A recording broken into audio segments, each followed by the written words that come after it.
Thank you for joining me. I want to talk about what is opportunity cost. And make sure to subscribe if you like videos like that and learning everything there is to know about personal finance and investing. So opportunity cost is one of the very important concepts that most people don't consider. Opportunity cost is also the main factor in whether or not you want to rent or buy. So opportunity cost in its most basic form is money that you could be making if you had money to invest. So let's say you make a down payment on a house of $100,000, then you cannot invest that $100,000 into whatever else you could be investing in, right? So that carries from deciding whether or not to rent or buy to stock market investing. Let's say you invest $1,000 into Apple stock, and then you see a very interesting opportunity to invest in a different stock. You obviously cannot invest that $1,000 into the other stock without selling the Apple stock. So now you have to decide which of them is the better opportunity, and you obviously still have a cost of opportunity in the other stock if you decide to sell it to pursue whatever you think is better.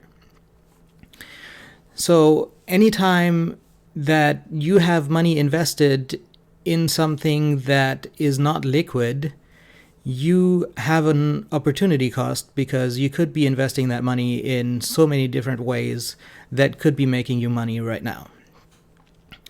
So whenever you decide to invest or not to invest, think about, are there better things to invest in?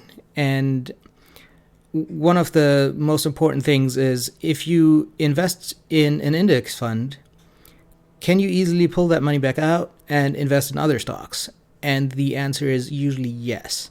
So index funds don't really have an opportunity cost. So it's fairly safe to just invest in index funds while you're looking for other better things to invest in.